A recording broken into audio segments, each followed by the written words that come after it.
Hare Krishna, everybody. Hope you can all hear me and see my screen. Yes, Prabhuji. Okay. So we'll get started with our ongoing discussion on Bhagavad Gita. I believe last week we had a Damodar program, and then after that we completed verse number 16. So we'll continue with verse number 17. Avinasi tu tatvidhi yena sarvam idam tatam vinasam avyashyayasya na kaschit karhum arhati. Translation: that which pervades the entire body you should know to be indestructible. No one is able to destroy that imperishable soul. Purport: this verse more clearly explains the real nature of the soul, which is spread all over the body. Anyone can understand what is spread all over the body. It is consciousness. Everyone is conscious of the pains and pleasures of the body in part or as a whole. This spreading of consciousness is limited within one's own body. The pains and pleasures of one body are unknown to another.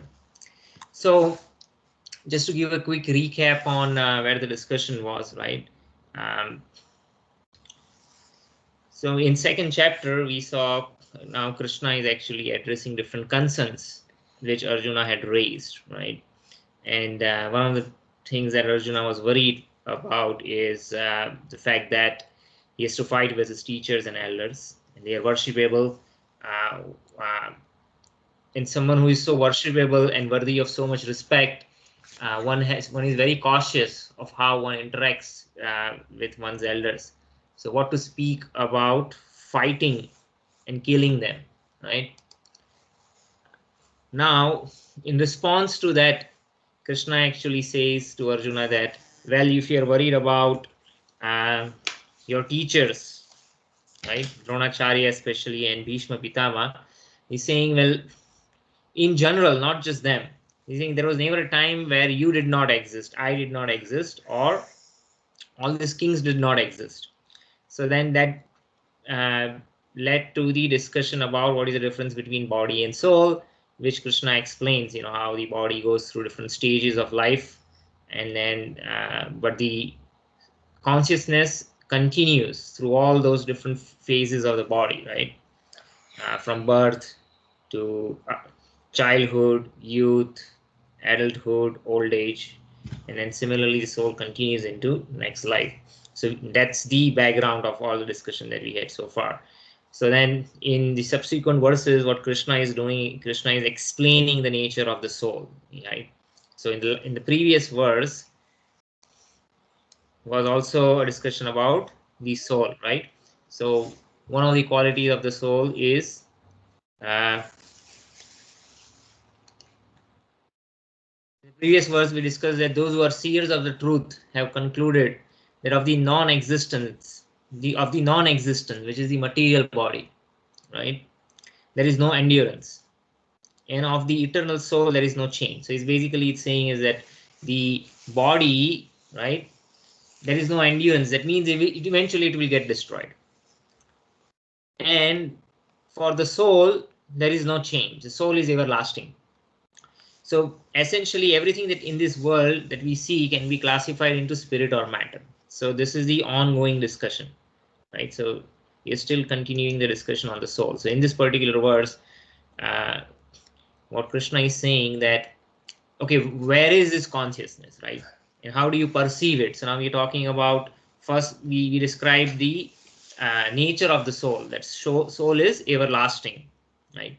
So then the next question might be, well, how do you perceive the soul? So the answer to that is that consciousness actually pervades the entire body, right? And this consciousness is indestructible, though the body is destructible. We are perceiving that consciousness throughout the body. And no one is able to destroy the imperishable soul, though the body itself is subject to destruction, right? So in the purport, Srila Prabhupada is explaining further a distinction of what is consciousness. So each of us have consciousness of our entire body, right? Sometimes we have very even a very small thorn that might have stuck in our food, stuck in our food, or sometimes even on our skin. Maybe you put your hand in the bushes and then the hands get pricked, and when you look at it, it's generally very tiny. It's not even like a big thorn, very small prickly thing. It's even like almost like a straw, but it bothers, right? So we can feel it. Or sometimes we feel pains which are internal inside the body, right? It could be again something very minute or severe, but essentially we can feel everything that goes on within our bodies. So the scope of our consciousness is limited to our body, but it is spread across the entire body. So sometimes somebody might question that what if someone takes anesthesia, right? So even if you take local anesthesia, maybe if you go to a dentist, and then they might make your gums numb if they are doing deep cleaning, or anything that would make something that is very painful. Now, even when a local anesthesia is applied and the consciousness is numbed locally, right? We might not feel the pain, but we still feel the numbness. We feel that that part is numb. That means the consciousness is actually is able to feel that, right? Or sometimes if somebody is getting a particular part of the body operated, then they might apply local anesthesia, and we might not feel the pain, but we feel the numbness, right? We might feel that somebody is touching, like even if when the teeth or the tooth is made, that area is made numb, we still feel that some tools are touching the tooth, right? We might not feel the pain, but the fact that something is happening in that area, right, we still have that experience of it. So in this way, the consciousness pervades the entire body.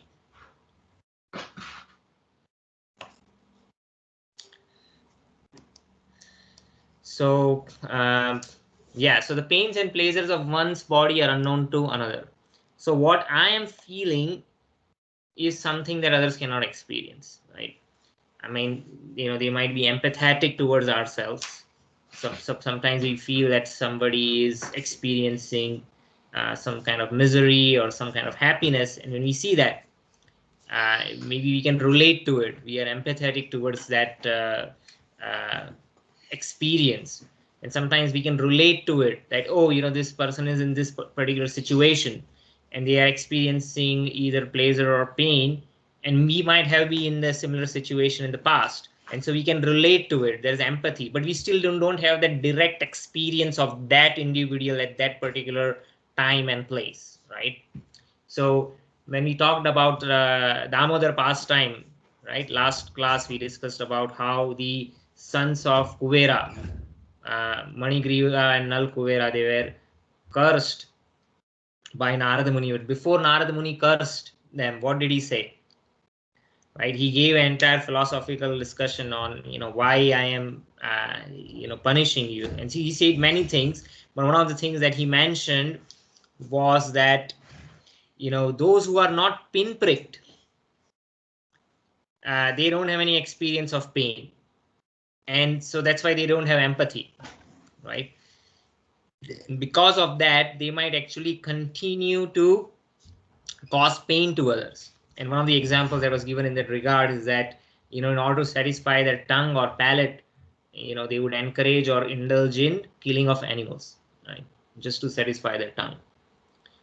So in Narada Muni further continues that for those who have been pinpricked in the past, they know what that pain is, right?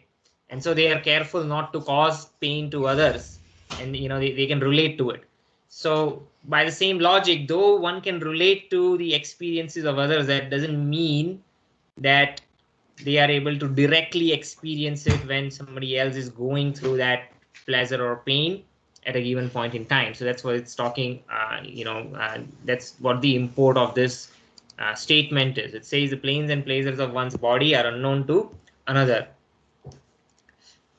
Therefore, each and every body is the embodiment of an individual soul, and the symptoms of the soul's presence is perceived in individual consciousness. So wherever there is body, right, within the body there is someone who is embodied, and that the individual that is embodied is the soul, right? And the symptom of the soul's presence is perceived as individual consciousness. So in the next, in the purport further, Srila Prabhupada quotes different references from scriptures, which describes the dimension of the souls. And this dimension of the souls, again, we are not talking about units like nanometer or picometer, not in that sense, but it's giving an idea in just like if you want to sometimes even if the thing with metric systems or any system of measurement is they are actually all derived from our day-to-day experience, right? So give you an example. When we talk about something is 6 feet long, so what does the word 6 feet mean, right? So feet is obviously plural for foot, and so uh, food refers to, as soon as you hear the word food, you have this idea within your mind that how wide, how long is one foot? Well, it's as long as an average human footstep, right? Similarly, so the basis of measurements, even any units that we talk about, it comes from concepts with which we have comes from concepts which we can relate to, right? Like food, for instance. So similarly, a lot of measurements units in Vedic systems, right? It starts from very small atomic measurements all the way up to distances, units called yojanas, which is one yojana is approximately about 8 miles. But when you talk about all these units, they are related to concepts of with which we have direct experience. Sometimes they talk about length in terms of your finger lengths, right? Or as wide as palm. So there are different concepts like that. So expanding on that same analogy, here in Svetasvatara Upanishad 5.9, it is said that Balagra Satava Bhagasya Satada Kalpitasya Cha Bhago Jiva Sa Vigneha Sa Chanantyaya Kalpate. Which means when the upper point of the hair is divided into 100 parts. And again, each of such parts is further divided into 100 parts. Each such part is the measurement of the dimension of spirit soul. So what it means is, you take, say, take one hair and just consider the tip of that hair, not the full hair, just the tip, the top portion of that hair, which is only like a small fraction of it, right? Now, if that tip is divided into 100 parts, and each of those parts are further divided into another 100 parts. So that smallest unit, so 100 and another 100th of it, that is 1/10,000th. So 1/10,000th of the tip of the hair is the physical dimension of the soul. So that's how minute the soul is. But the soul is very powerful. It's spiritual. It's not matter, right? And this soul can embody something as minute as a germ or a bacteria or a virus, and then it could also enter the body of some gigantic animals like whales or elephants, and regardless, so you can think of all these biological bodies as vehicles, but the driver can enter different vehicles and drive different vehicles, the same driver, right? So I might drive an old clunky vehicle, or I might drive a sports car, or uh, a freight truck, or it could be anything, right? um, any vehicle, which, like, even airplanes, they're all different kind of vehicles. So if you think of different species of life, there are birds, right, which fly in the sky, or there are aquatics which live in the water, and there are terrestrial animals. And similarly, we see that humans, we have also created so many different vehicles, right? We have different airplanes or aircrafts. We have different vessels which can traverse different water bodies, and it could be submarines or boats or ships. And then there are vehicles on the land, and then a driver can operate all of them. Similarly, the soul is minute, and can be embodied in any kind of biological body, and whatever body the soul is embodied in, it can experience the pleasures and pains which are unique to those bodies, and those bodies could be gigantic or small. Even if it's a gigantic body, that consciousness pervades across the entire body. And so this is how we understand. Any questions on this so far?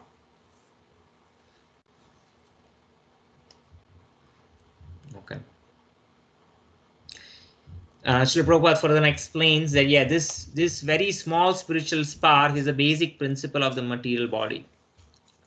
And the influence of such a spiritual spark is spread all over the body as the influence of active principle of some medicine spreads throughout the body. So another analogy Srila Prabhupada gives is that, if someone consumes a medicine, right, what happens? You can consume a medicine, then it is absorbed inside our stomach, and then that medicine mixes with the blood, and through the circulatory system it spreads all over the body, right? And the same medicine or poison, the same example, you can extend it to poison also. The poison it can quickly affect the entire body once it mixes with the blood, and the blood circulates throughout the body. And so similarly, this consciousness, it's not liquid in that sense, but the idea, it's not a one-to-one comparison. So we're not saying it's fluid, but what it means is that it pervades the entire body.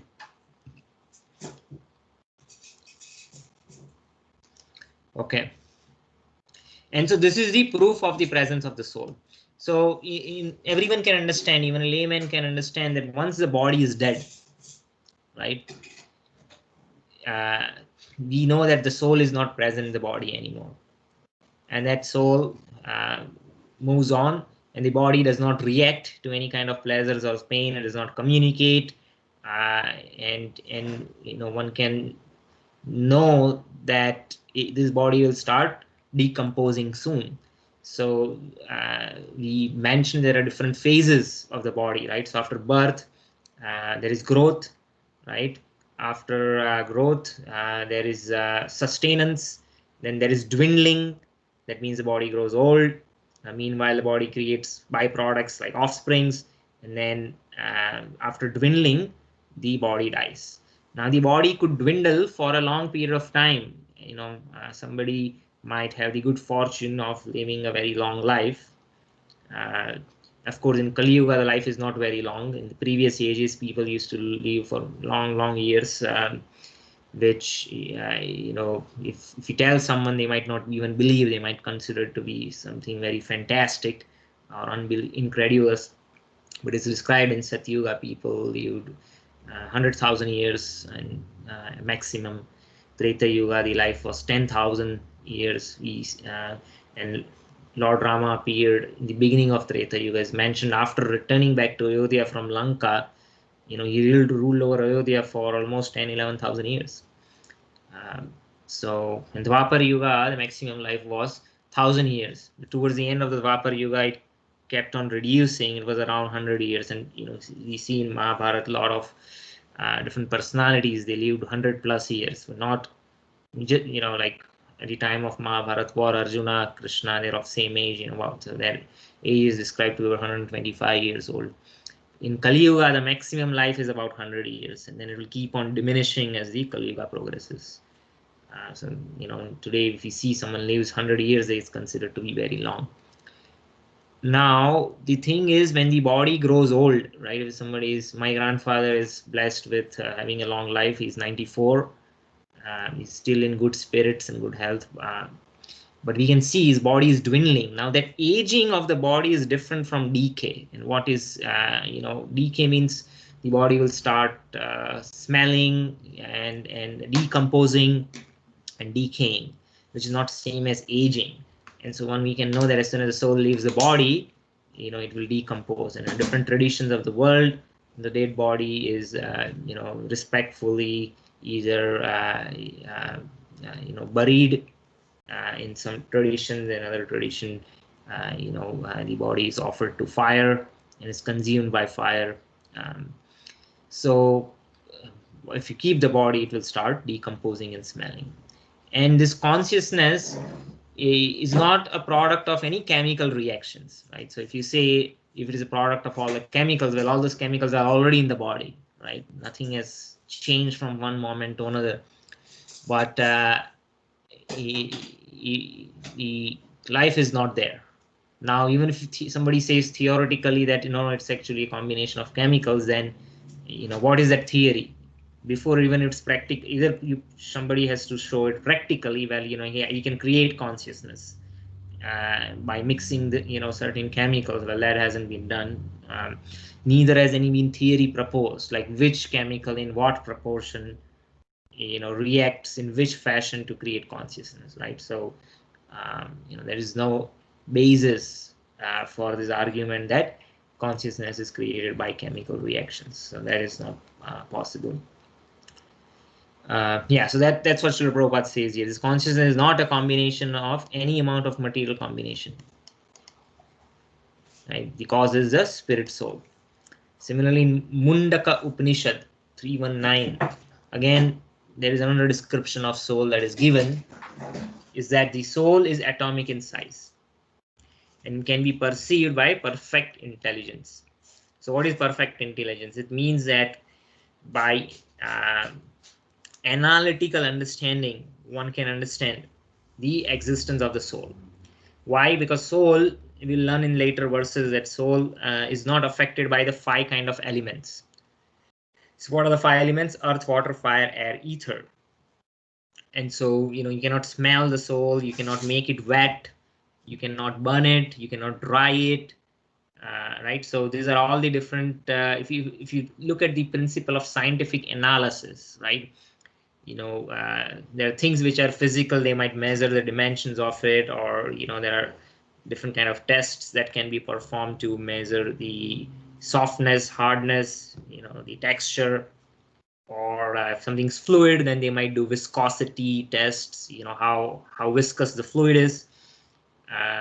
Or they might put a body which is submerged in a fluid and then see that surface of that object, how it reacts with that viscous fluid, right? So you could do different experiments in that regard.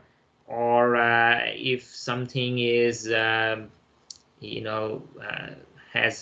thermal characteristics, it means it reacts with heat or fire, then there could be, that entity could be exposed to that kind of environment or treatment, and then you make observations and see if that is, if it's causing any change or any deflection in measurement, or if something is more airy in nature, where like over here we have Boeing, right? They make aircraft. Seattle is known for that. And so when any kind, when they make this, what they call, they try to make a streamlined body, right? So that goes in the subject of aeronautics, and they want to make an aerofoil. So they might have different kinds of airfoils. They put into wind tunnel and then see how that object reacts to different forces of air. But the soul actually is not affected by air either. And so, you cannot empirically estimate the existence of soul in that fashion. And then neither is soul affected by ethereal element, and then ether comprises of different electromagnetic fields. So you cannot see it in an electron microscope, right? In electron microscope, only those kind of atoms or molecules which react with the electric field can be perceived. It has to have some sort of charge associated with that object. So essentially, if you look, none of our 5 senses which correspond to the 5 elements can directly perceive it. Neither of the any scientific methodologies which are also limited to these 5 domains, right? Any kind of scientific observation, it's even these, it could be something gross, like you measure something by measuring like either weight or volume, or something that is more subtle or ethereal, which is electromagnetic in nature, right? So we're communicating right now this class or the internet, right? So this is communicated through the ether, the space.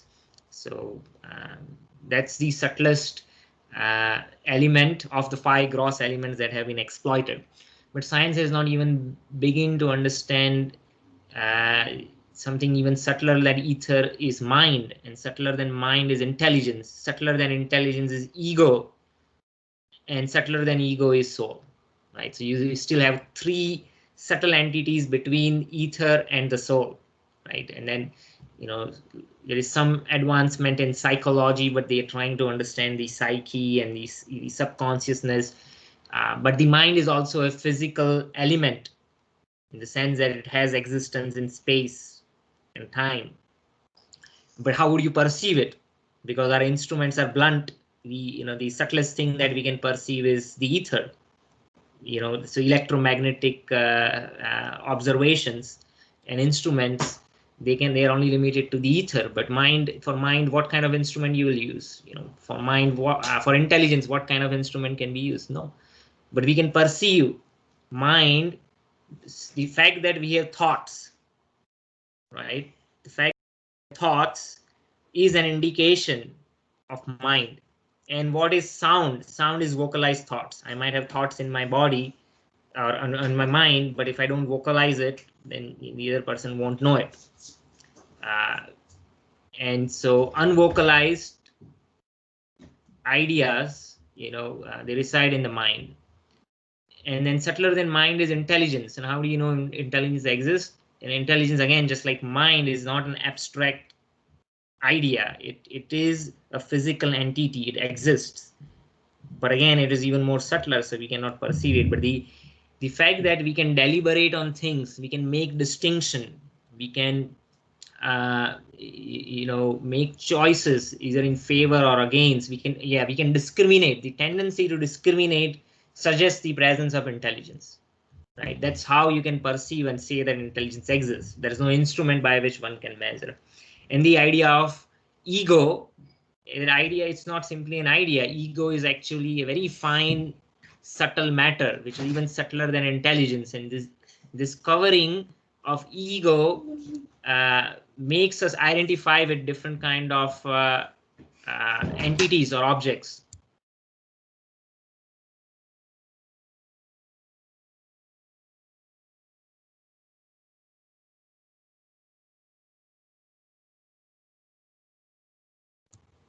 Yeah.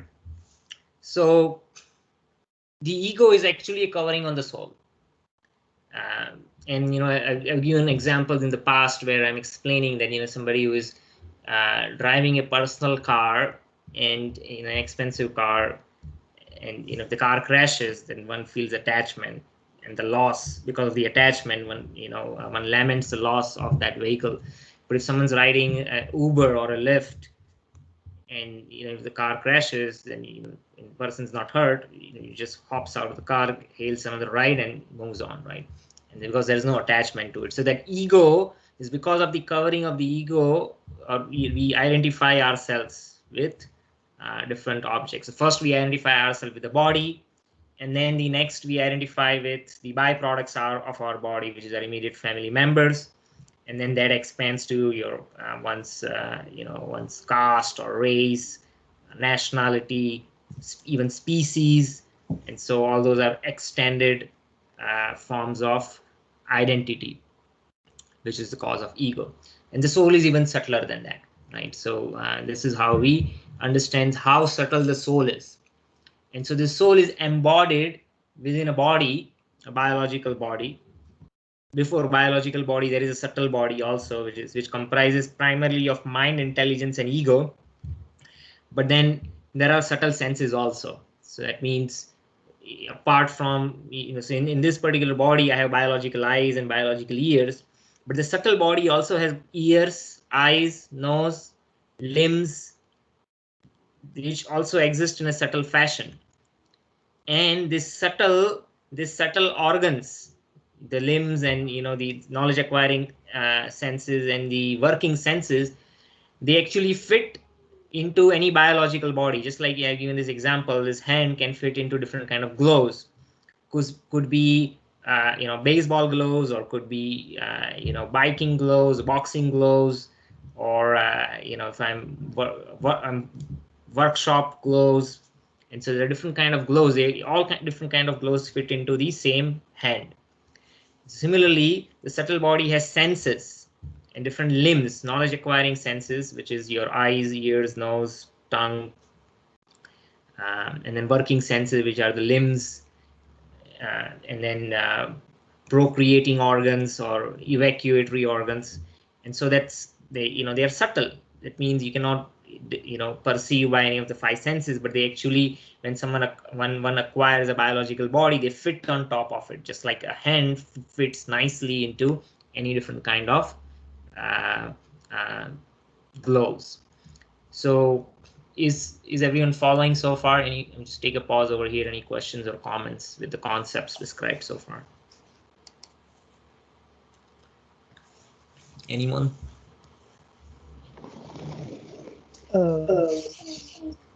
Yeah. So this soul that I described, is it the same thing will be there for the trees and other living beings? Yes. Yeah. So then one might question, well, in the case of tree, we don't see they have limbs, right? Or they or bacteria or viruses, right? They don't have limbs. So yes, in that sense, these yeah, the limit the in those species of life, what happens is that the ability, because it's in subtle form, it describes what's the maximum kind of uh, possibilities that the soul can achieve. So when it gets a human body, for instance, right? So all the uh, capabilities or the potential for all the capabilities are fully developed.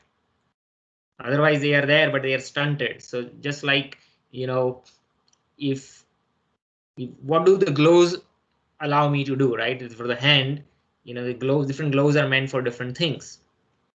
And if I'm wearing that glove, then I'm empowered to do that kind of activity. Just makes it easier, right? So if I'm working in the workshop and if I'm wearing appropriate gloves, then I can do that job efficiently, right? But if I don't have that glove, then I'm stunted. My capacity is not realized. So similarly, the subtle body has subtle limbs, but if the soul is put inside the body of a tree, then the potential for the limbs is not fully realized in that body because the trees don't move, right? And so in that sense, the subtle organs are there, but the biological covering is not fully realized. It's as if, like, if you want to give an example, you put a glove, but that glove, you're only putting not on two fingers and not all the five fingers. It's not a really good example, but I'm just trying to create. Hope you get the idea. What it means is that the potential is there. The subtle body is designed to realize the maximum potential uh, of all the five working senses and all the five knowledge acquiring senses. But depending on kind of body one acquires, that potential could be limited or stunted. Here's a good example. Yes.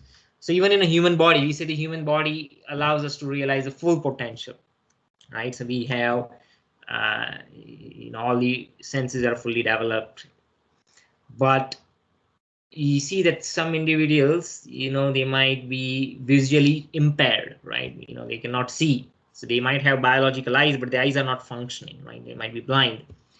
And so, but the potential is there. Now they might receive, if they are able to get eyes of someone, somebody donates an eyes, there are organs at the time of death. And then, if, you could implant those eyes and give it to a blind individual, the person can start seeing it. But as long as that is not done, the ability to see, it is there, but it is stunted. The potential is there, but it's not realized fully. So similarly, the subtle body has a full potential, but this depends on what kind of biological body that subtle body acquires, and that would define the full potential of those abilities. Does that make sense? Yeah. Okay. So yeah, further in the purport, Srila Prabhupada is explaining, as is quoting this verse from Mundaka Upanishad, which says that, okay, so now that so how do we perceive the soul, right? We perceive the soul by intelligence. And then, I gave those examples how one can perceive mind, how they can perceive intelligence, how ego, and then soul also can be perceived by using one's intelligence. There is no mechanical or any kind of instrument that can measure it. and when soul is pervading throughout the body, is actually surrounded by 5 kinds of air, and then which are described as prana, apana, vyana, samana, and udana. And what it refers to is that you can, one analogy could be, you can think of this body as a pneumatic instrument, it's or a vehicle, just like, you see, sometimes you have some work going on the road, right? They use this pneumatic drill.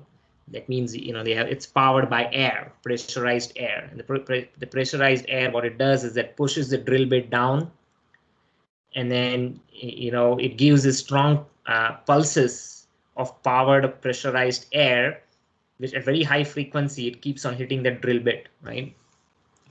And then they use this huge drill bit to do, break the tar road if they want to dig something. That's one example. And similarly, there are many other pneumatic instruments, and they're all powered by air. So you think of this body is actually it's much more complex. But in this context, one way you can slice and understand this is that it is powered by 5 kinds of air.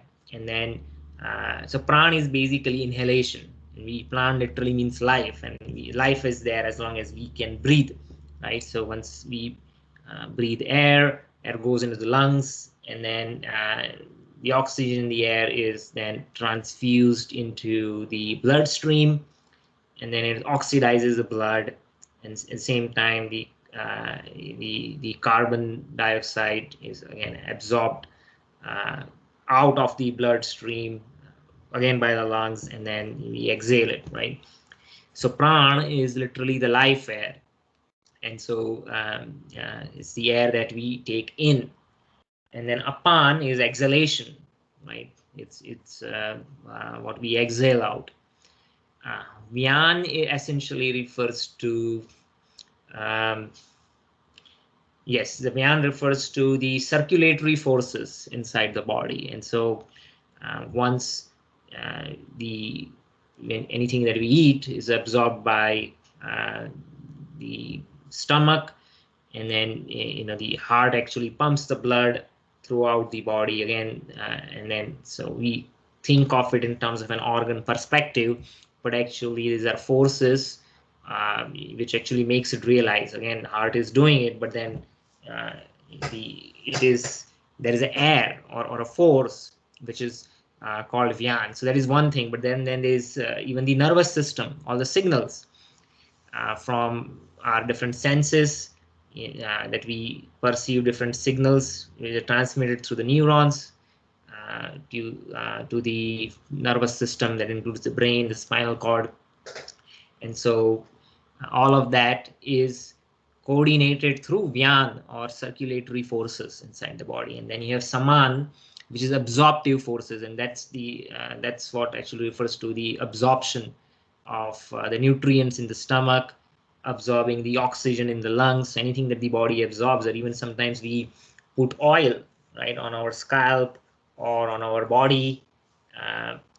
Traditionally we just use natural oils, and those oils are very essential for the body, but they're absorbed, right? It just, the skin's actually sucks all the oils inside the body. Sunlight when it falls on our body, we say body is absorbing vitamin D, right? So all these absorptive forces, they are through Saman, and so that's another kind of air.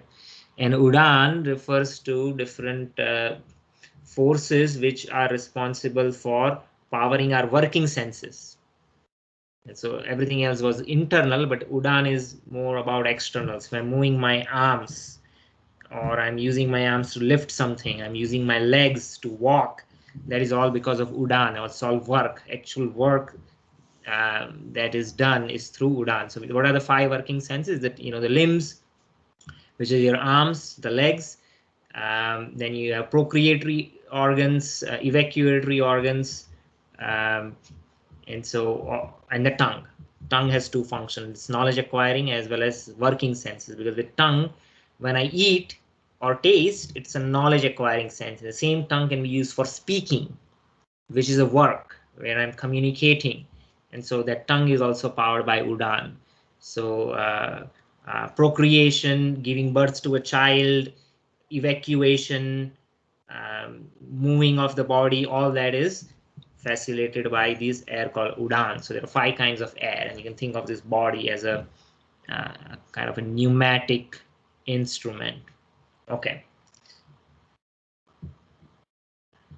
And then, this is explained, all the different kind of airs again are described in detail in different kind of Vedic philosophies or practices like Hatha Yoga system. It's mentioned further down, which is meant for controlling 5 kinds of air, which we just mentioned. And this 5 kinds of air encircle the pure soul, and it also leads to, it has function, but it also leads to contamination of the soul, in the sense that when we, because of the false ego, we identify ourselves with the body and all the functions of the body facilitated by these 5 airs. And so the Hatha Yoga system is meant, again, it's difficult to practice unless somebody is really trained systematically. One can actually control these 5 kinds of airs inside the body. Like we gave the example of Dhritarashtra, for instance. In the time of death, he, through his mystic power, he was able to control all these 5 airs, and then he would, retract his senses from different elements, and then he was able to for the fire to manifest, and then which consumed his body. So all this mystic practices are again have foundation in the ability to control basically these airs which circulate inside the body, or the chakras, right? The Kundalini yoga system refers to different chakras, energies inside the body. So it's all at the level of controlling these airs. Any questions on this? So, okay. Yeah. Prabhu, soul is spiritual in nature, and it has been measured as 1/10 of the tip of the hair, or sorry, 1/100,000 of the tip of the hair. So, is there any measurement for the spiritual body, or because I'm talking in terms of material nature, they have calculated the soul's measurement. Likewise, is there any calculation for the spiritual body when the soul? Yeah, good question. I'm not able to recall a specific reference, but I do remember reading something which describes the size of the subtle body to be equal to that of like a portion of your thumb, if I remember it right. So like maybe this part, the top part of that digit of the thumb. That's what I recall, but I haven't seen that reference in a long time. So I'll see if I can find it, and if I find it, I'll share it with the group. But for some reason, I have this. I recall that there was some comparison which describes it to be about that size. But it's not often quoted, at least when I read Prabhupada's books. I have not seen that in a while, so I don't know where that is. I'll have to find it. I hope that answers the question. So yeah. Yes, Prabhu. Thank you, Prabhu. A follow-up question on that. So Yeah. Does it mean that the size of the thumb that you described will that be the size of the spiritual body in the spiritual world as well, or? No, the thing is, well, the subtle body only exists in the material world, right? So that is discarded if one goes to the spiritual kingdom. So now then there is actually below the subtle body is actually the size of, is actually the spiritual body. And the spiritual body also has limbs and different forms, human-like forms. So that is also there. So that is another layer, not the layer that actually comprises the soul. The soul actually has a form, and then that form also has different limbs and structure. And the subtle body actually fits on top of that spiritual body, and the biological body fits on top of that subtle body. So you can think of it as like a 2-layered. And when the biological body dies, the subtle body persists when the soul and the subtle body moves on to the next biological body that is awarded to that individual. But when one achieves liberation, then even the subtle body is discarded, and the actual spirit body is revealed fully. It's not, doesn't have any covering any further. I don't know what the dimension of, I mean, that dimension is should be the same as what's described over here, right? Which is 1/10,000th of the tip of the hair. That's the size of that spirit soul. Now in spiritual world, again, that that spirit can take the, it manifests either could at either species of life. There's Sukadeva Goswami, who is a parrot of Radharani's in spiritual world, or also there are different species of life. There are cows, and so that form is completely spiritual. It's not material. And that body, that form actually, it looks like based on the bhav or the feelings of the devotee, the body is manifest accordingly.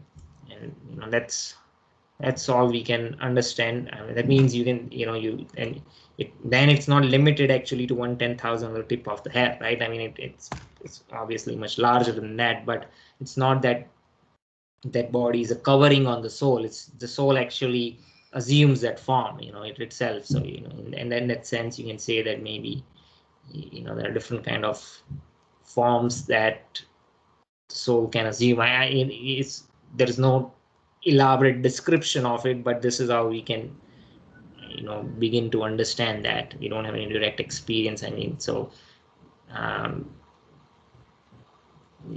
we only know based on what is described in the scriptures. So I hope that answers the question. Yes, Prabhu. Thank you very much for the answer.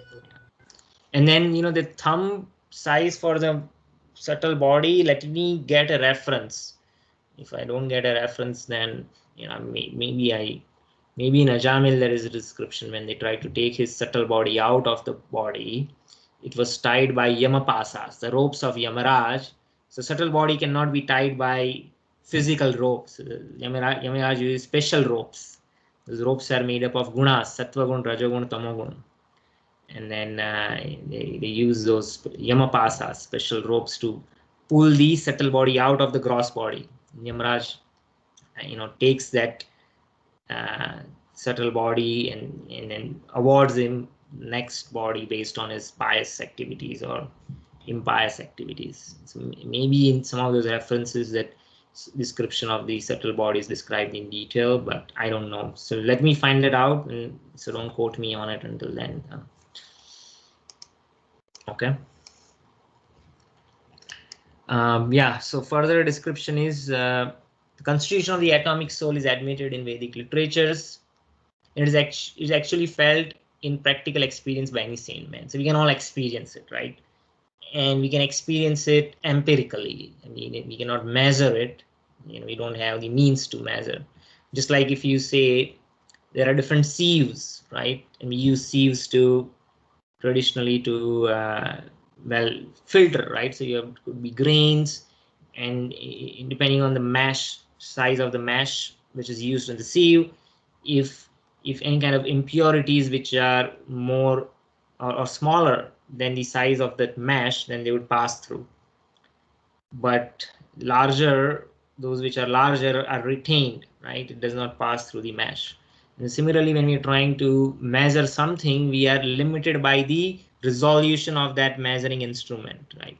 And so if something is more subtler than ether, and if ether is the subtlest thing that science can measure, we technically cannot empirically measure soul. We are just limited by the ability of those instruments. But we can experience it. That's what Srila Prabhupada is saying. Anyone who is a sane man can experience practically the existence of consciousness.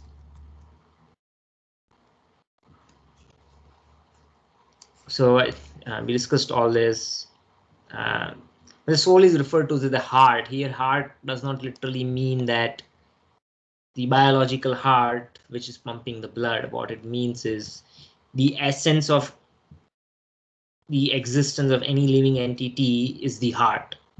Like even if you think about, just like the measurements like foot or feet, they came from the idea of a foot, right? Similarly, why the biological organ that pumps the blood is called heart? Because the heart has a subtle meaning first. which means essence of anything is called heart. And essence of our existence are feelings. And that's why, heart is, somebody is called heartless. Why is it called someone called heartless? It doesn't mean that the person does not have a biological heart. It means that that person does not have any feelings. That person is cold. So one's feelings are the essence of one's existence. And the essence of a biological body is the heart, because heart is pumping the blood. If the heart stops pumping the blood, then the life does not exist. So, when these organs were named, this naming convention or the idea actually comes from something more subtle. So they said, okay, because that organ is the essence of a biological body, let's call it heart. And so here when it is saying it's situated in the heart of every living entity, it's not that it's referring to the biological heart. What it is referring to is that the soul is situated where its feelings and desires are. So we have feelings and desires from our previous life. And if you have enough pious activities to fulfill those desires, by the laws of nature, the soul is awarded a particular kind of existence which is very dear to that individual, right? And so one acquires that kind of a psyche. So to give you an example, like why we say that somebody who is accustomed to being very lazy and sleep for a long time, and how much you can sleep in the body of a human being. And so one is awarded the body of a bear. So next life that individual becomes a bear. That means the heart of that individual is in those kind of proclivities to be lazy, to be sleepy, right? And because one's feelings are situated in those kinds of proclivities, one is awarded that kind of body.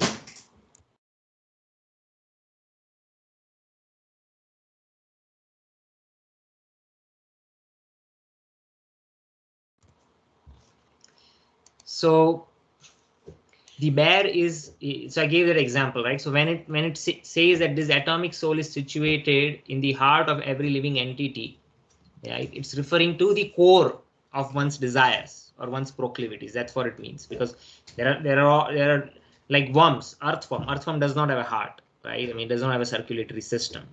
So here it's not referring to the biological heart, but earthworm does have a soul. So the atomic soul is situated in the heart of every living entity. And because of the measurement of atomic soul is beyond the power of appreciation of material scientists, some of them assert foolishly that there is no soul. So Srila Prabhupada is just explaining.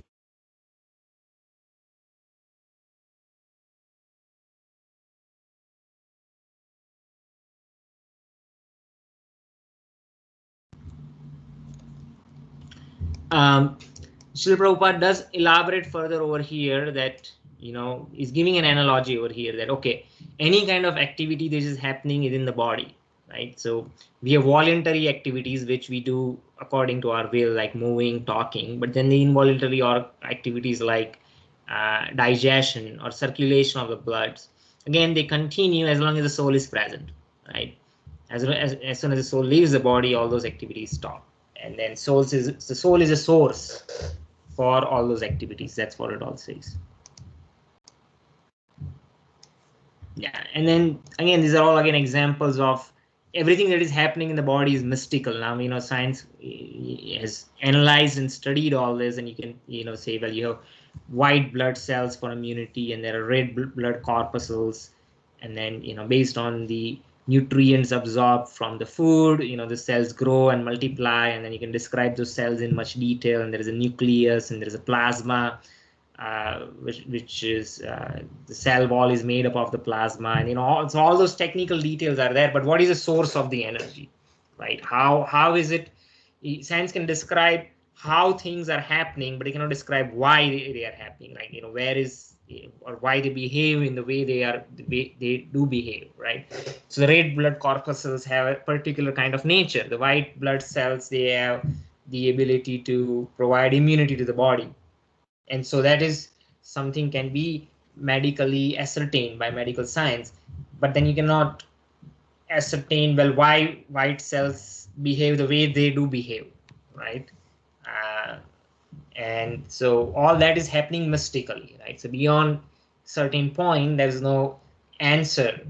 Like the science you can do observations and observe different phenomena, but the why question, you can say how, but why it happens, that there's no answer to it, right? And that's the limit. And so here the answer to that why is that, well, it's reason that the soul is existing in the body, that is the immediate cause. The ultimate cause is that, well, the soul actually desires to enjoy or different kind of proclivities, and based on the karma, by the according to the laws of the nature, those different kind of bodies are awarded to the souls. Any questions on this so far? Okay. So the atomic particles of the spirit's whole are compared to the sunshine of the molecules. In the sunshine, there are innumerable radiant molecules. Similarly, fragmental parts of the Supreme Lord are atomic sparks of the rays of the Supreme Lord. So here an analogy is given that just like in sunshine comprises of so many different photons, right? So there are different the light itself is comprised of individual molecules called photons. And similarly, the atomic particles of spirit whole, that means the Brahman, which is a spiritual effulgence, it comprises of many different individual atomic particles called souls. So the Brahman it appears like a space which is full of void, but actually it does comprise of many particles, just like light comprises of many different particles, and those are all atmas.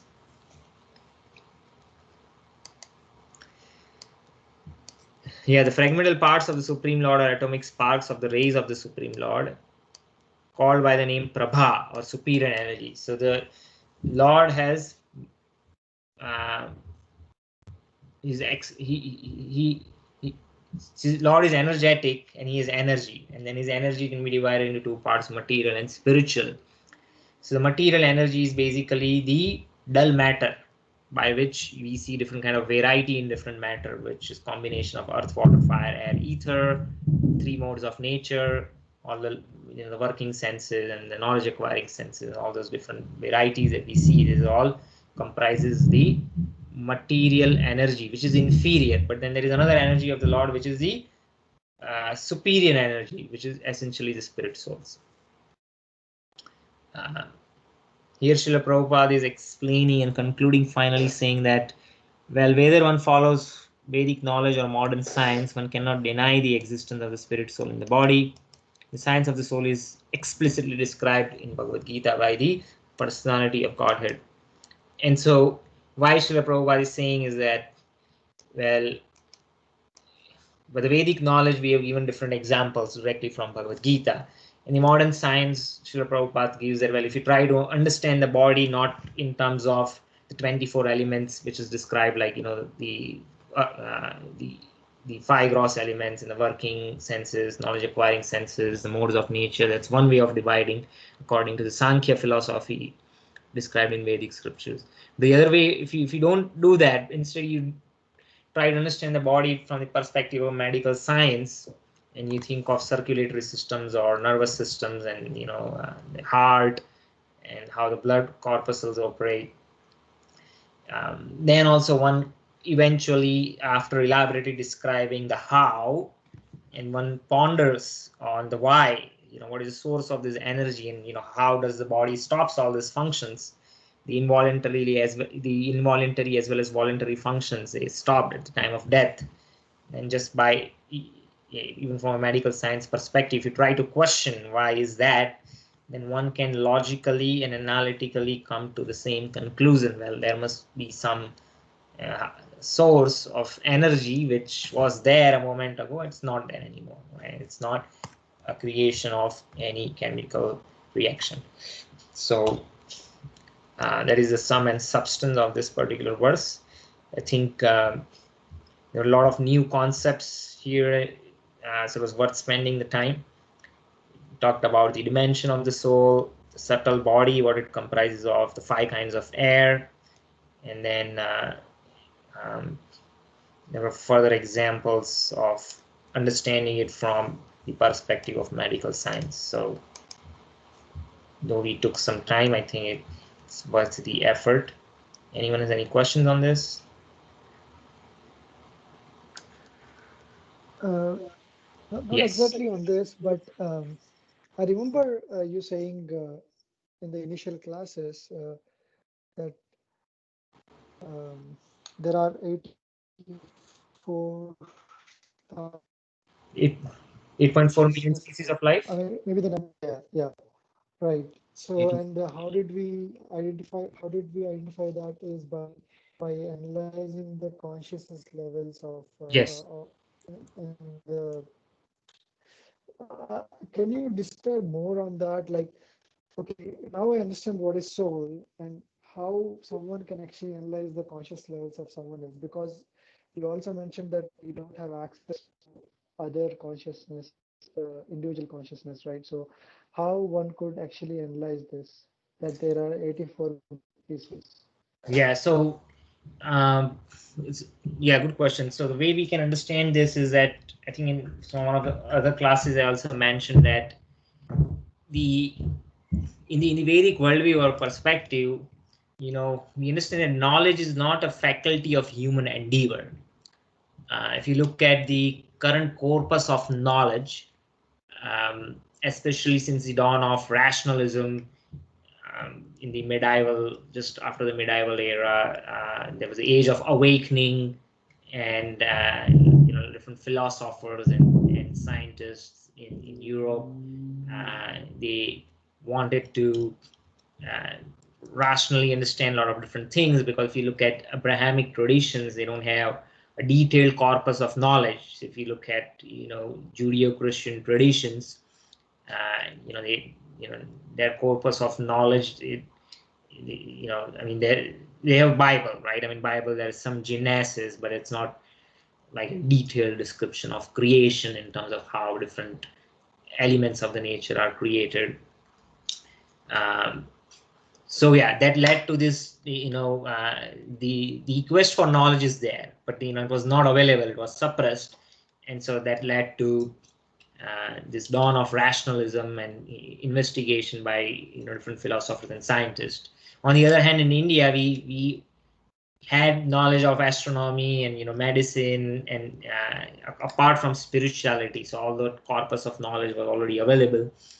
Uh, Now the understanding of these two worldviews is very different. So if you look at the contemporary sphere of knowledge is heavily influenced by those uh, rational thinkers from the medieval era, because in British and the Europeans, they colonized all over the world, and that's history. But their idea is that knowledge is acquired by human endeavor. So you do research and you do experiments, and you discover things. In the Vedic worldview, though, research and discovery is an accepted way of understanding things, which is called pratyaksh praman, direct observation.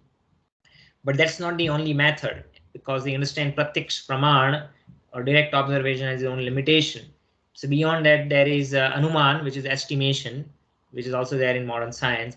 And also there is sabda praman. That means you accept knowledge from those who already know, or the authorities, and that you even see in modern science actually, because nobody learns anything from scratch, or you build on the research that somebody has already done it, and you quote that this and this scientist had done this research at this point in time, and then you quote that as a truth, and then you move on, right? I mean, if you want, you can validate it, and you learn so many things in science, and we don't go and validate all those things necessarily. So it's sabda praman, you accept an authority.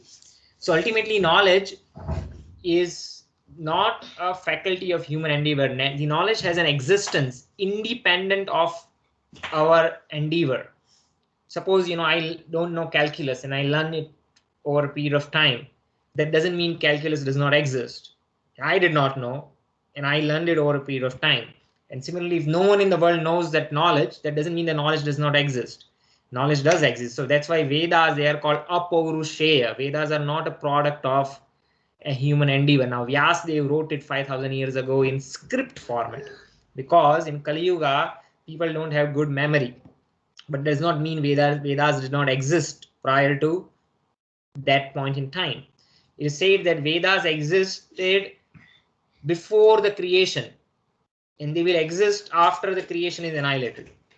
And that's why they are known as Apaurushaya. They have an eternal existence, and Vedas refer to the entire body of knowledge that can potentially exist.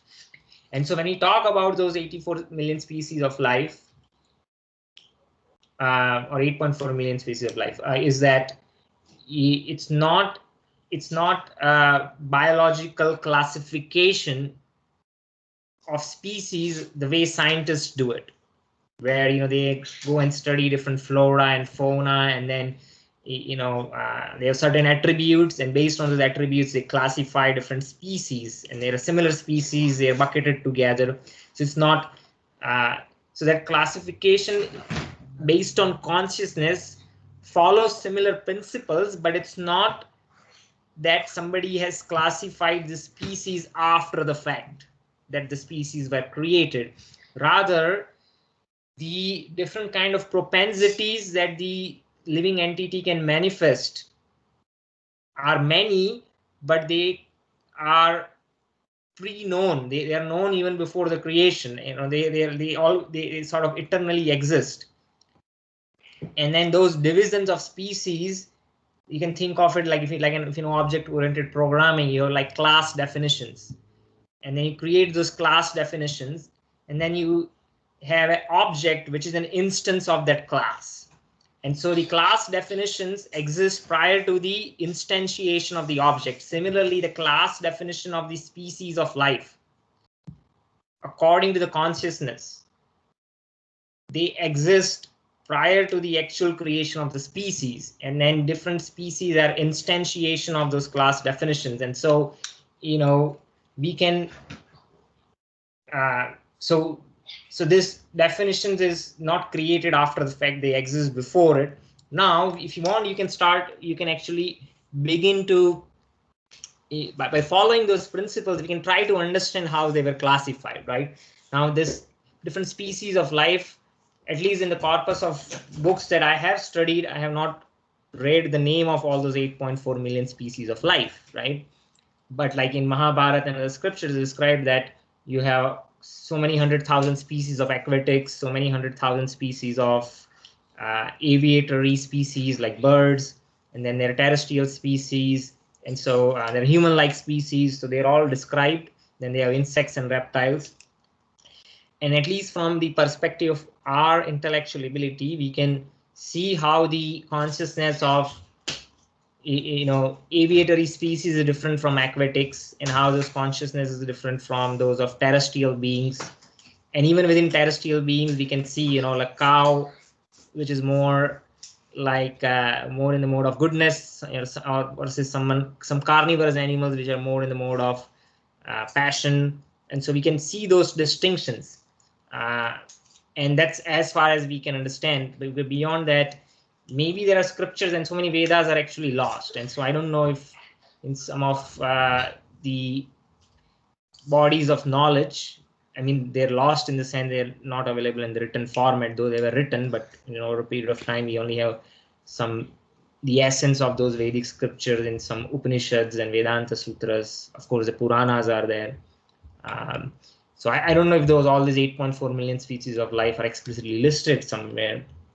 And then if the consciousness is elaborately described, it does not serve any purpose, right? Because in the Vedas are again meant for us to achieve, dharma, artha, kama, moksha, and then technically understanding those differences between natures of different species of life does not necessarily help serve that purpose. I don't even know if they are listed anywhere, even before the Vedas were lost.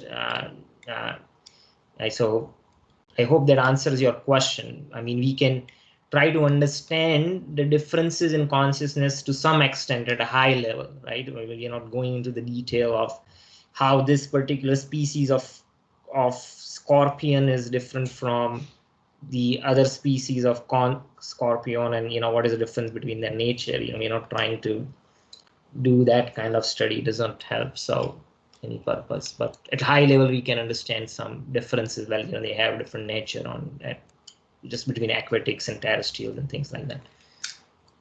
Does it answer you? The reason that I asked that question is because I understand the initial classes that you mentioned. I understand in this way, like someone uh, sit down and do meditation, and they could able to identify the consciousness and the, I don't know, something like that, and that's how they actually able to count it and put it somewhere. That's what I understand. I mean, at least maybe I assumed uh, when I first heard that. That's the reason I asked that, because if someone can actually able to understand the difference between different conscious levels, and you said the subtle body is same for all the subtle body is same for all the species, then how are they actually trying to are able to differentiate the consciousness levels? That's where I was actually going at. But if you say that it was predefined in the Vedas, and that's where we're just taking it from there, then yeah, Vedas, I think it just was, as you said, it was Apaurishayam, where it was said as it is by God, I guess. But anyway, thanks for explaining.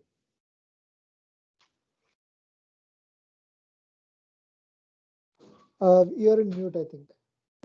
You're in mute. Sorry, I was on mute. Yeah. So what I was saying is that the earlier example that I gave is that, when a yogi tries to meditate and, slowly stop different physical activities and, stops consuming food, then slowly water, then controls different life affairs. By that, what the yogi is trying to do is not necessarily trying to understand the psyche like a psychiatrist would do, but what he's trying to do is just try to understand that there's a difference between biological body and the subtle body and the soul. And the example that I've given is like, we in India we say like pin drop silence. And in the classes, the students, the teachers used to say this all the time, the maintain pin drop silence. But if these students are always shouting and they make it a ruckus, then you cannot hear anything. Like if you drop a pin, you forget about pin. Even if you drop something like a duster or something heavy, then you still won't be able to listen it. But when things are silent, then you can listen. So you're applying the same analogy. What yogi is trying to do is that, well, the soul is subtle. It's subtler than the subtle body. It's subtler than mind, intelligence, ego.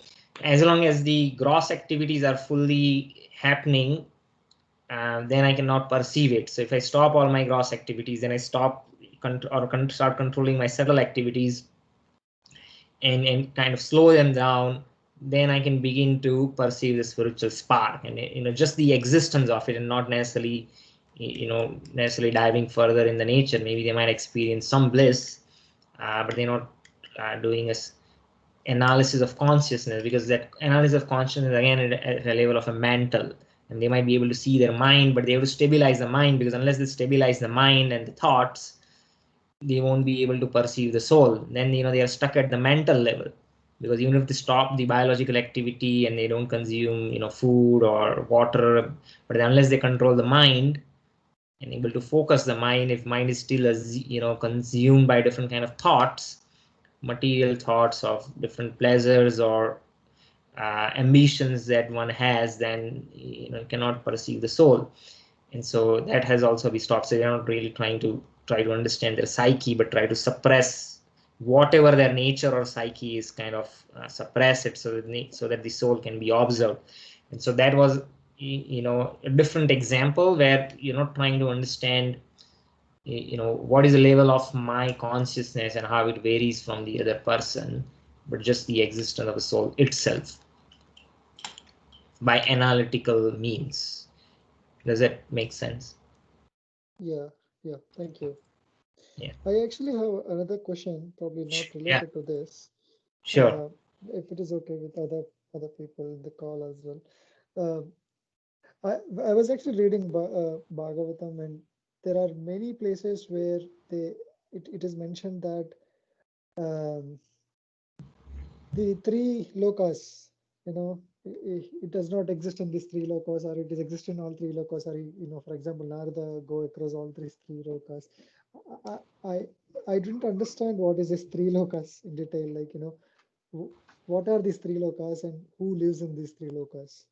Yeah, I mean, that goes into cosmology. Maybe I'll just briefly mention over here, but if there is another reference or appropriate time in Bhagavad Gita, if it comes up, we'll discuss more in detail. But the thing is, there are 14 planetary systems in this world, and these are accessed by different living beings based on their consciousness. And so one way to look at is that we look at most beings. If you follow the Vedic system of karma kanda, where you want to do dharma, artha, kama, moksha, and so many different sacrifices are prescribed, and by doing those sacrifices one achieves heavenly planets, and they enjoy in the heaven, and after the credits of enjoyment are over, one has to again come back to the earth, and then they again follow karma kanda, go up. So it's like a repeated cycle. So the sphere of those activities is across three loka, which is bhu, bhuvar, swarg. So after the 14 planetary systems, the three middle planetary systems are bhu, bhuvar, swarga. And generally when it says three lok, it's referring to bhu, bhuvar, and swarg. So bhuloka again comprises of many different places apart from this earth. So there are different islands, concentric islands. Like the Jambu Dweep is in the center, and then on the Jambu Dweep there is one Varsa called Bharat Varsa, which refers to the entire earth. There are other Varsas we do not have access to directly, and so there are actually many different places of existence just on the Bhumandal. Bharat Varsa or this earth is not the only one, and the access to those places again is based on our consciousness. We cannot directly reach there by any spacecraft or any other means. But so that is Bhuloka. And then Bhuvar is basically the intermediary space where some of the lower demigods like Vidyadhar, the Charanas, even some of the spirits, so these are not. So there are different levels of demigods, and there are demigods which are like Indra, Chandra, Surya, right, Vayu, Varuna.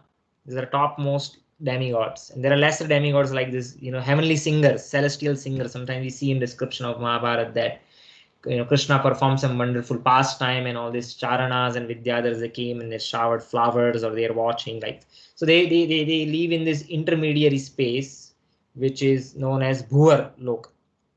And then there is Swarga Lok. And depending on the credits of pious activities, one actually goes to either Bhuvar or Swarga. It could be higher demigod or lower demigod. And so this three loka, for people who are following this cycle of, they don't have a higher perspective of spiritual liberation or any other objective, but they're just going back and forth within this three worlds, and that's what these three lokas are. Now there are lokas higher than Swarga Loka, which is Jana Loka, Tapa, Mahar, Satya, which is higher than Swarga, where they're not interested in heavenly enjoyment, but they're more spiritually inclined, but they're still within this material world. And then there are lower planetary systems which are subterranean. They exist below the earth, meaning there is no sunlight. They are bhugarbha, within the earth. So we have what is it? Below the earth is Atala, Atala, Sutala, Vitala, Patala, Talatala, Rasatala, Mahatala. So these are all 7 lower planetary systems. And there are 7 upper planetary systems. So together they comprise 14 planetary systems. And then the middle 3 are Bhu, Bhuvar, Swarga. And so these Bhu, Bhuvar, Swarga are part of the top 7. They are not subterranean. So the first 3, and then there are 4 on top of it, Janatapa, Mahar, Satya. Those are even beyond the heavenly planets. So the Indra is still on Swarga Loka, but there are beings higher than them. And these all 14 planetary systems are part of this universe. And so when they are referring to 3 Loka, they're mostly referring to Bhu, Bhuvar, Satya. Does that make sense? Thank you very much. Yeah. Okay, so we still have some time. Let's see how big the 18th verse is. I think we can finish this. Let's go for it. I promise I won't take more than 5 minutes. Okay, verse number 18. Antavanta ime deha nitya shokta sharirinaha anashino aprameyasya tasmad yudyasya bharata. Translation: the material body of the indestructible, immeasurable, and eternal living entity is sure to come to an end. Therefore, fight, O descendant of Bharat. So again, the same idea, the whole idea is, well, if you do your prescribed duties correctly, then one lives a glorious life, and one dies performing the execution of prescribed duty according to their nature or varnashram dharma, one is eligible to go to the heavenly planets. And so Krishna is saying that, well, the material body is going to be destroyed, but what will persist is the soul, which is indestructible. It's not measurable, right? I mean, the approximate measurement is given, but you cannot, measure by any or try to probe it by any of those scientific instruments which work on those 5 elements of nature. It's not possible. So he says, what's the ultimate purpose? Well, the body will die, but you will exist. So what will decide your future existence? Well, what will decide is how you act right now. So better you do your duties. That's essentially what he's saying. In the purport, Srila Prabhupada is saying that, the material body is perishable by nature. It may perish immediately, or it may do so after 100 years. This is only a question of time, but the mortality rate is 100%. Right? You go in any part of the world or any part of this entire universe, everyone is sure to die. So there is no chance of maintaining it indefinitely. But the spirit soul is so minute that it cannot even be seen by the enemy. What to say of being killed? So as mentioned in the previous verse, it is so small that no one can have any idea how to measure its dimension. So from both viewpoints, there is no cause of lamentation. So what are the 2 viewpoints?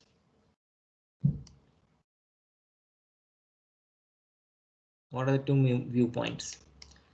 But the spirit soul is so minute that it cannot be seen by an enemy. What to say, what to talk about it being killed. So that's one perspective, that, that it cannot be killed, right? So then, we should not worry about something that is not permanent, which is the body, right? And it is so small that no one can have any idea how to measure its dimension. So in both viewpoints, there is no cause of lamentation, because living entity, as he is not killed, nor can the material body be saved for any length of time or permanently protected. Anyone gets an idea about it? Which 2 points? I think I might have missed. Yeah. So the soul, it lives permanently, and you cannot kill it anyway. And the body anyway dies, so there is nothing. You're not doing anything. Even if you don't kill, still they'll die. So you don't have to worry about that. That's what I understand. So what's the one perspective? You said that body is going to die anyways, and then what's the other one? The soul is not. I mean, it's not destructible. So whatever you do, you cannot destruct the soul. But body anyway is going to die. So in both ways, they are going to die. I mean, the body is going to die, and the soul is going to live forever. So you are not killing them. Basically, Okay. it's going to happen anyway. Yeah, that's what it seems. Yeah, but I wasn't sure like how those are 2 different perspectives. So I think, Prabhuji, the first where it says there is no chance of maintaining it indefinitely, the first 3 sentences, that's the first point. And then Prabhupada starts talking about the spirit soul. That is the second point, like Kashyap Prabhu was saying. But are they exhaustive or exclusive? That's what I'm saying. They seem to be like, when you talk about 2 viewpoints, they have to be 2 viewpoints which are different from each other, right? But here, when you say body and soul, they are just same thing, but you describe it in a different way. Well, the spirit is imperishable, but the body is not imperishable. So it's just another way of saying it. Okay, maybe it say the same thing. I'll give it a thought. If I have, if I get it, then I'll share it in the next class. Okay. The minute particle of the whole spirit acquires this material body according to his work, and therefore observance of religious principles should be realized. So it's the same point which I mentioned, that The thing is, well, one has achieved this body because of past work or past karma, and then according to nature, if one does one's prescribed duty, then his future is guaranteed, is secured, right? And so one should not worry about short-term thinking, trying to protect the body which is anyway going to die. It's better perform one's prescribed duties. In the Vedanta Sutras, the living entity is qualified as a light because he is a part and parcel of the supreme light. The sunlight maintains the entire universe, so this light of the soul maintains this material body. So we already talked about that. As soon as the spirit soul is out of the material body, the body begins to decompose. We also talked about that. Therefore, it is the spirit soul which maintains the body. The body itself is unimportant. Arjuna was advised to fight and not sacrifice the cause of religion for material bodily considerations. It's pretty straightforward. Any questions on this?